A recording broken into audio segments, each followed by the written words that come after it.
Bonjour à tous et bienvenue sur Matez-vous au travail. Petite vidéo pour ma classe de 3e et pour ceux qui seraient intéressés par le thème statistique et probabilité. Je pense surtout à Camille qui est de ma classe qui était absente ces derniers jours et qui a besoin de cette petite vidéo car elle n'était pas présente lors du cours en classe, donc elle n'a pas pu se poser des questions et même m'entendre expliquer certaines notions. Et c'est vrai que récupérer un cours écrit sur Pronote, c'est pas pareil que d'avoir l'enseignant à la maison, en classe. Donc, petite vidéo statistique. Ça, c'était un petit rappel de statistiques au début de la séquence, juste pour remettre les choses à plat au niveau du vocabulaire. Donc là, je vais reprendre le vocabulaire, mais avec un exemple. Et ensuite, je vais reprendre le nouveau vocabulaire de probabilité, aussi sur un exemple, parce que c'est toujours plus parlant d'avoir un exemple. Donc déjà, je vais allumer mon iPad. Tac. Ting. En statistique, il existe les populations. Souvent, on travaille... Alors attendez, encore une erreur. J'ai oublié de connecter mon stylet. Hop, et il est maintenant connecté. Donc, on travaille sur une population. Une population, c'est l'ensemble des individus sur lesquels on étudie le caractère.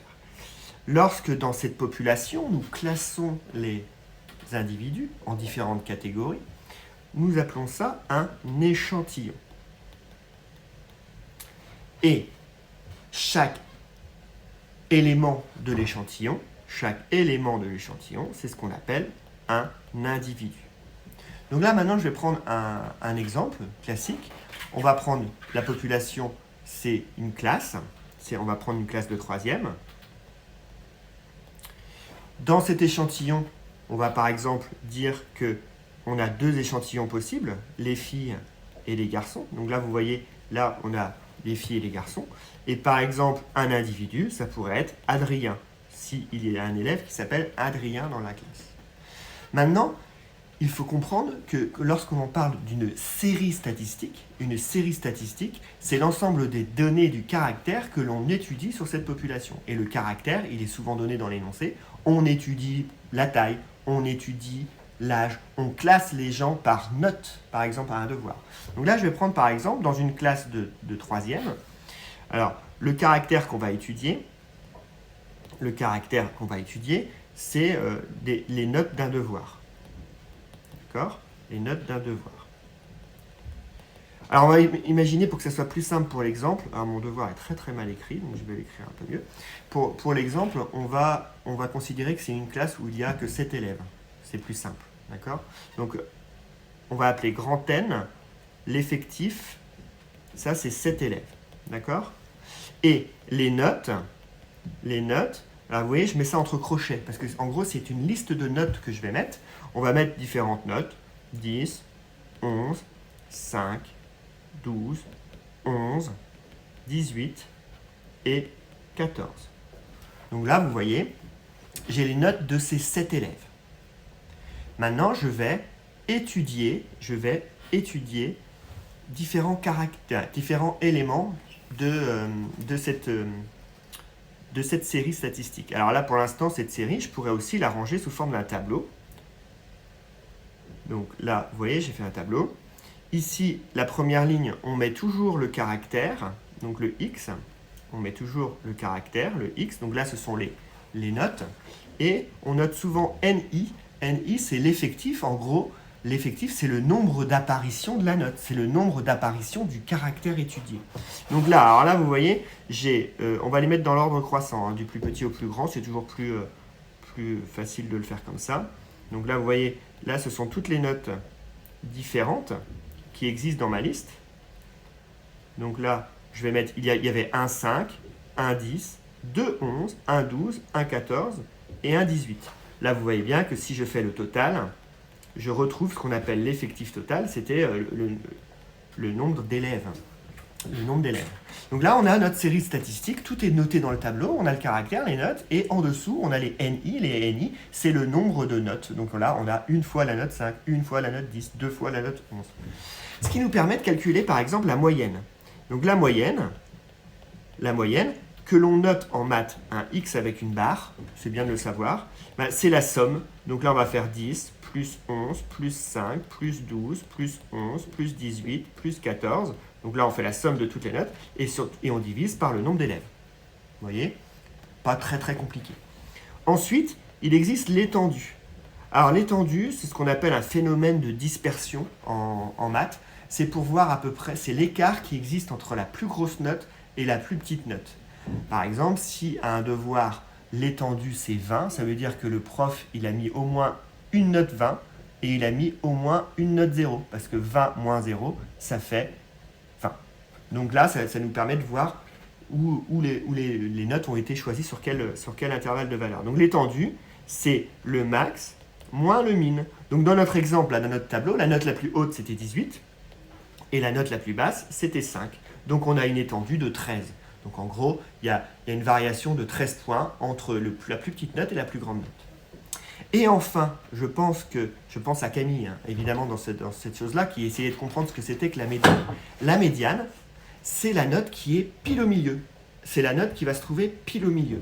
Donc là, vous voyez, si je cherche la note qui est pile au milieu, ben, il faut déjà les ranger par ordre croissant. Donc là, vous voyez, je range toutes les notes par ordre croissant. Et la note qui est pile au milieu, ben, c'est comme si on prenait un petit crayon et qu'on barrait à gauche, à droite, à gauche, à droite. Vous voyez, on arrive sur la note qui est centrale. C'est la note centrale. Donc, c'est la médiane. La médiane, c'est 11. Vous voyez, la médiane, c'est la note qui est pile au milieu. Donc, il suffit de la lister. Alors là, c'est très important pour trouver la médiane. Il faut ranger tous les caractères, toutes les valeurs que l'on étudie. Là, ce sont des notes. Ça aurait pu être des tailles. Ça aurait pu être des salaires. Là, il faut toujours les ranger du plus petit au plus grand. Et après, on cherche la valeur qui est au milieu. Et la valeur qui est au milieu, c'est ce qu'on appelle la médiane. Donc là, on pourrait se dire, bon là, on a 7 notes. Donc, 7 notes, on en a 3 d'un côté, on en a 3 de l'autre, donc forcément on en a une au milieu. Donc là on arrive pile sur une note. Bah, si on avait eu 8 notes, on serait tombé sur 2 valeurs qui sont au centre, et pour trouver la médiane, bah, il suffit de les additionner et de diviser par 2. Voilà, et c'est comme ça qu'on trouve la médiane quand on a 2 notes centrales. Voilà pour le petit rappel de statistiques que j'ai fait en classe. Maintenant, je vais associer ça, faire le parallèle avec les probabilités. Ce qui est très important en probabilité, donc, alors attendez, je change de couleur, hop. Ce qui est très important en probabilité, c'est bon, déjà de connaître le vocabulaire, de savoir l'associer aux choses que l'on recherche, mais probabilité, en gros, vous êtes en 3e, posez-vous la question, combien de chances on a de? Combien de chances on a de quelque chose? Combien de chances on a de? Donc évidemment, dans les séries statistiques, on avait parlé d'un caractère, taille, poids, salaire, les notes d'un devoir. Ben, en probabilité, on parle d'expérience aléatoire. Donc en gros, ça veut dire qu'on on étudie une expérience aléatoire. C'est-à-dire que c'est une expérience dont on connaît les résultats possibles, mais on ne sait pas, lorsqu'on fait cette expérience, quel est le résultat qui va arriver immédiatement. Donc, je vais reprendre le même schéma que tout à l'heure pour population, échantillon et individu. Ben, en proba, on appelle ça univers. Univers, ce sont tous les résultats possibles. D'accord? Après, une partie de l'univers, une petite partie, c'est ce qu'on appelle un événement. C'est un événement en proba. Et un élément qu'il y a dans l'événement, c'est ce qu'on appelle une issue. Et là, en face de chacun des termes, je vais mettre un exemple de notre expérience aléatoire. Alors, on va imaginer, donc là je vais changer de couleur, que une expérience aléatoire, c'est un lancer de dés à 6 faces. Le lancer de dés à 6 faces. Donc, notre univers possible, c'est tous les résultats possibles de notre expérience. Donc là, c'est 1, 2, 3, 4, 5 et 6. Forcément, parce que dans notre dé à 6 faces, si on le lance, on peut soit tomber sur 1, soit sur 2, soit sur 3, soit sur 4, soit sur 5, soit sur 6. Là, on a l'univers. Un événement possible pourrait être l'événement A, qui est « je suis un nombre pair ». Je suis pair. Donc, qui aurait-il à l'intérieur de notre élément, de notre événement être pair? Il y aurait 2, 4 et 6. Vous voyez, 2, 4, 6, c'est une petite partie de notre univers qui était 1, 2, 3, 4, 5, 6. Donc là, on a isolé l'événement « je suis un nombre pair ». Et enfin, une issue, un événement élémentaire, juste une issue, c'est par exemple tomber sur le 3. Tomber sur le 3. Donc là, tomber sur le 3, c'est tomber sur la phase 3. Bon, ça aurait pu être tomber sur la phase 4, tomber sur la phase 5. C'est un événement élémentaire. D'accord? C'est un événement élémentaire. Il est tout seul. Donc notre expérience, et là on pourrait se poser les questions, quelle est la probabilité de tomber sur l'événement A?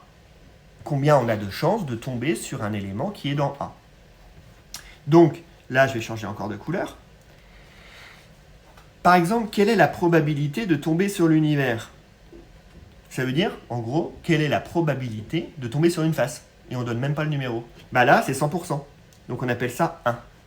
Et c'est ce qu'on appelle un événement qui est certain. C'est un événement qui est certain d'arriver. On est sûr de tomber sur une face si on lance un dé. La probabilité de A, en gros, combien on a de chances de tomber sur une face qui est dans A? Bah là, vous voyez que dans A, il y a 3 faces. Il y a 2, 4, 6. Donc on a 3 chances sur le total. Et là, c'est ce qu'on dit, en gros, c'est le nombre d'issues. C'est le nombre d'issues dans A divisé par le nombre d'issues total. En gros, le nombre d'issues de l'univers. C'est le nombre d'issues de l'univers. Et enfin, quelle est la probabilité d'avoir la phase 3? On va l'appeler P de 3. Bah, c'est une chance sur 6. C'est ce qu'on appelle un événement élémentaire. D'accord? On pourrait se dire, parce que dans le cours, ceux qui ont lu le cours et qui ont vu événement impossible, quel est un événement impossible de cette expérience aléatoire? C'est par exemple tomber sur la face numéro 7, qui n'existe pas. C'est un dé à 6 faces. Donc P de 7, ça serait égal à 0. C'est ce qu'on appelle un événement impossible. Voilà pour les rappels de base des probas. Donc là, je vous conseille, pour ceux qui regardent la vidéo cet après-midi ou demain, de regarder la correction des exercices qui ont été posés sur Pronote. Et évidemment, là, tout est classé. Bien lire la question, reportez-vous à votre cours et regardez la correction. Évidemment, et logiquement, là, c'est vraiment, vous verrez que les réponses sont souvent très, très logiques. Je vous laisse pour aujourd'hui. J'éteins l'iPad. J'espère que cette vidéo a été bien reçue, bien comprise. Je pense que j'ai expliqué ça le mieux possible. On se retrouve à très bientôt sur Matez-vous au travail. Et n'oubliez pas, je vais encore le répéter, matez-vous au travail.